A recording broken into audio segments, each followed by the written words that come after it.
To my channel. ಎಲ್ಲರೂ ಹೇಗಿದ್ದೀರಾ? ಚೆನ್ನಾಗಿದ್ರಲ್ಲ friends? ನಾನು ಚೆನ್ನಾಗಿದ್ದೀನಿ. ತುಂಬ ದಿವಸ ಆದಮೇಲೆ ನಾನು ಲಾಂಗ್ ವೀಡಿಯೋನ ಅಪ್ಲೋಡ್ ಮಾಡ್ತಾಯಿದ್ದೀನಿ. ಶಾರ್ಟ್ ವೀಡಿಯೋಸ್ ನಾನು ರೆಗ್ಯುಲರಾಗಿ ಆಗ್ತಾಯಿದ್ದೆ, ಅದರದ್ದು ವ್ಯೂಸ್ ಎಲ್ಲ ಚೆನ್ನಾಗಿ ಬರ್ತಾಯಿದೆ ಅಂತಂದರೆ ಇಲ್ಲ. ಬಟ್ ಲಾಂಗ್ ವೀಡಿಯೋಸ್ನ ನಾನು ಅಪ್ಲೋಡ್ ಮಾಡಿ ತುಂಬ ದಿವಸ ಆಗಿತ್ತು. ಸೊ ಅದಕ್ಕೆ ಅಪ್ಲೋಡ್ ಮಾಡೋಣ ಅಂತ ಫಸ್ಟ್ ಟೈಮ್ ನಾನು ಕ್ಯಾಮ್ರಾ ಮುಂದೆ ನಿಂತ್ಕೊಂಡು ಮಾತಾಡ್ತಾ ಇರೋದು. ಹೇಗಿದೆ ಅನ್ನೋದನ್ನ ಕಮೆಂಟ್ ಮಾಡಿ ತಿಳಿಸಿ ಫ್ರೆಂಡ್ಸ್. ನನ್ನ ರಿಕ್ವೆಸ್ಟ್ ಇದು. ಸೊ ಇವತ್ತು ಏನಕ್ಕೆ ಅಂತಂದರೆ ನನ್ನ ಮಗನಿಗೆ ಇವತ್ತು ವ್ಯಾಕ್ಸಿನ್ ಹಾಕಿಸ್ಬೇಕಿತ್ತು. ತಾಯಿ ಕಾರ್ಡು ಫ್ರೆಂಡ್ಸ್, ಇದು ಗೌರ್ಮೆಂಟಿಂದ ಕೊಡೋದು. ಇದು ಪ್ರತಿಯೊಬ್ಬರಿಗೂ ಗೊತ್ತಿರುತ್ತೆ. ಪ್ರೈವೇಟಲ್ಲಿ ತೋರಿಸೋರಿಗೆ ಅಥವಾ ಪ್ರೈವೇಟಲ್ಲಿ ಡೆಲಿವರಿ ಆಗೋರಿಗೆ ಈ ಕಾರ್ಡ್ ಕೊಡೋದಿಲ್ಲ. ಮೇ ಬಿ ಇದು ಆಲ್ಮೋಸ್ಟ್ ಎಲ್ಲರೂ ಈ ಕಾರ್ಡನ್ನು ಮಾಡಿಸ್ಕೊಂಡಿರ್ತಾರೆ. ತಾಯಿ ಕಾರ್ಡಿದು ನೋಡ್ಬೋದು ಫ್ರೆಂಡ್ಸ್, ನೀವು ಕಾಣಿಸ್ತಾ ಇದೆಯಲ್ಲ ಗೊತ್ತಿಲ್ಲ. ಈ ತಾಯಿ ಕಾರ್ಡು ಇದು ನನ್ನ ಮಗಳದು ನನ್ನ ಹತ್ರ ತಾಯಿ ಕಾರ್ಡ್ ಇದೆ. ಸೊ ಇದರಲ್ಲಿ ಎಲ್ಲ ಇನ್ಫಾರ್ಮೇಷನು ಅವರು ಫಿಲ್ ಮಾಡಿರ್ತಾರೆ. ಗೌರ್ಮೆಂಟ್ ಹಾಸ್ಪಿಟ್ಲಲ್ಲಿ ಡೆಲಿವರಿ ಆಗಬೇಕಂದ್ರೆ ತಾಯಿ ಕಾರ್ಡ್ ಇರಲೇಬೇಕು ಫ್ರೆಂಡ್ಸ್. ಪ್ರೈವೇಟಲ್ಲೆಲ್ಲ ಇದನ್ನ ಕೇಳೋದಿಲ್ಲ. ಬಟ್ ಗೌರ್ಮೆಂಟ್ ಹಾಸ್ಪಿಟ್ಲಲ್ಲಿ ಡೆಲಿವರಿ ಆಗಬೇಕು ಅಂತಂದರೆ ತಾಯಿ ಕಾರ್ಡ್ ಇರಲೇಬೇಕು. ಇದರಲ್ಲೆಲ್ಲನೂ ಅವರು ಮೆನ್ಷನ್ ಮಾಡ್ತಾರೆ. ಮತ್ತು ಇದರಲ್ಲಿ ಮಗು ಹುಟ್ಟಿದ ಮೇಲೆ ಯಾವ ರೀತಿ ನೋಡ್ಕೋಬೇಕು, ಮಗು ಯಾವ್ಯಾವ ರೀತಿ ಆ್ಯಕ್ಟಿವಿಟೀಸ್ ಮಾಡೋಕ್ಕೆ ಅದೆಲ್ಲ ತೋರಿಸ್ತಾರೆ. ಇದೆಲ್ಲ ಗೊತ್ತೇ ಇರುತ್ತೆ. ಇದೆಲ್ಲ ಕೊಟ್ಟಿದ್ದಾರೆ ಫ್ರೆಂಡ್ಸ್, ನೀವು ನೋಡ್ಬೋದು. ಯಾಕಂದರೆ ಬ್ಯಾಕ್ ಕ್ಯಾಮ್ರಾದಿಂದ ನಿಮ್ಗೆ ಒಂದ್ಸಲ ತೋರಿಸ್ತೀನಿ ನಾನು. ಇದು ವ್ಯಾಕ್ಸಿನೇಷನ್ ಸಾರ್ವತ್ರಿಕ ಲಸಿಕಾ ಕಾರ್ಯಕ್ರಮ ಅಂತ ನೋಡಿ ಫ್ರೆಂಡ್ಸ್, ಇರ್ಬೋದು. ನನ್ನ ಮಗು ಹುಟ್ಟಿದ್ದು ಜುಲೈಯಲ್ಲಿ. ಇನ್ನೊಂದು 3 ಮಂತ್ಸ್ ಬಂದರೆ ಅವ್ನಿಗೆ 1 ಇಯರ್ ಆಗುತ್ತೆ. ಇವಾಗ 10 ಮಂತ್ಸು ಆ್ಯಂಡ್ 2 ಮಂತ್ಸ್ ಬಂದರೆ ಅವ್ನಿಗೆ 1 ಇಯರ್ ಆಗುತ್ತೆ. ಇಲ್ಲಿ ನೋಡ್ಬೋದು ಫ್ರೆಂಡ್ಸ್ ನೀವು. ಇಲ್ಲಿ ನನ್ನ ಹೆಸರು, ನಮ್ಮ ಹಸ್ಬೆಂಡ್ ಹೆಸರು ಹಾಕಿದ್ದಾರೆ. ಇಲ್ಲಿ ಯಾವಾಗ ಮಗುಗೆ ಇಂಜೆಕ್ಷನ್ ಹಾಕಿದ್ದಾರೆ, ನೆಕ್ಸ್ಟು ಮಗುಗೆ ಯಾವಾಗ ಇಂಜೆಕ್ಷನ್ ಹಾಕಬೇಕು ಅನ್ನೋದನ್ನು ಇಲ್ಲಿ ಮೆನ್ಷನ್ ಮಾಡ್ತಾರೆ ಫ್ರೆಂಡ್ಸ್. ನನ್ನ ಮಗನಿಗೆ BCG ಇಂಜೆಕ್ಷನ್ನು 11ನೇ ತಾರೀಕು 7ನೇ ತಿಂಗಳು 2023 ಅಂದರೆ ಅವ್ನು ಹುಟ್ಟಿದ ಮಾರನೇ ದಿವಸನೇ BCG ಇಂಜೆಕ್ಷನ್ ಹಾಕ್ಸಿದ್ದೇವೆ ಫ್ರೆಂಡ್ಸ್. ಅದಾದಮೇಲೆ ನೆಕ್ಸ್ಟ್ 2.5 ತಿಂಗಳು ನಾವು ಅಕ್ಟೋಬರ್ 10ನೇ ತಿಂಗಳು ಅಂದರೆ ಅಕ್ಟೋಬರಲ್ಲಿ ಹಾಕ್ಸಿದ್ದು. ನೆಕ್ಸ್ಟು ನಾವು 3.5 ತಿಂಗಳು ಇಂಜೆಕ್ಷನ್ನ ಹಾಕ್ಸಿದ್ರಿ. 1.5 ತಿಂಗಳು ನೋಡ್ಬೋದು ಫ್ರೆಂಡ್ಸ್, ಇಲ್ಲಿ ಹಾಕ್ಸಿದ್ದೀನಿ ನೋಡಿ. ನೆಕ್ಸ್ಟ್ ಅವ್ರು ಯಾವಾಗ ಬರಬೇಕು, ಎಷ್ಟು ಏನು ಅಂತಲ್ಲಿ ಇಲ್ಲಿ ನಮಗೆಲ್ಲ ಡೇಟ್ನೆಲ್ಲ ಹಾಕಿ ಕಳಿಸ್ತಾರೆ.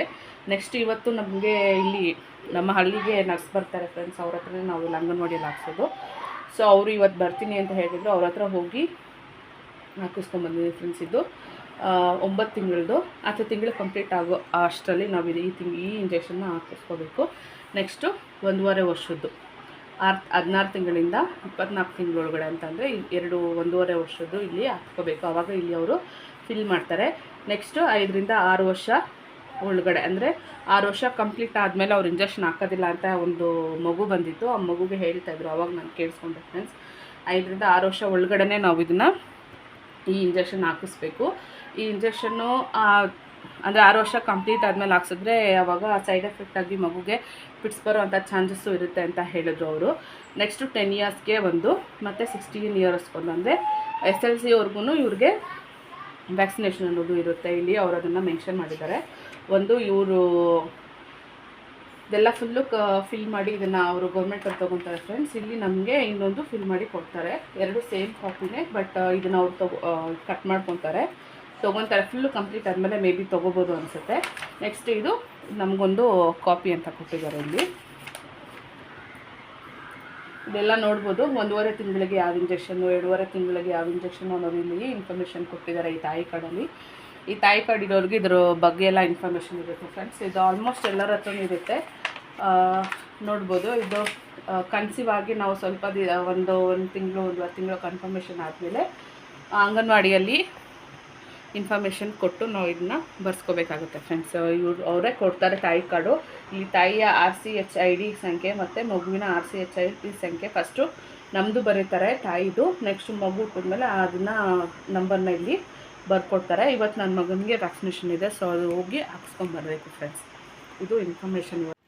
ನನ್ನ ಮಗನಿಗೆ ವ್ಯಾಕ್ಸಿನೇಷನ್ ಹಾಕ್ಸೋಣ ಅಂತ ಬಂದು ಫ್ರೆಂಡ್ಸ್, ತುಂಬ ಜನ ಇದ್ದರು ನೋಡ್ಬೋದು. ಇಲ್ಲಿ ನಮಗಿಂತ ಮುಂಚೆ ಬಂದಿದ್ದರು. ಒಂದು ನರ್ಸು 11 o'clock ಬಂದಿದ್ದರು ಅನಿಸುತ್ತೆ. ನಾವು 11:30 ಹಾಗೆ ಹೋದ್ರಿ. ಬಟ್ ತುಂಬ ಜನ ಇದ್ದರು.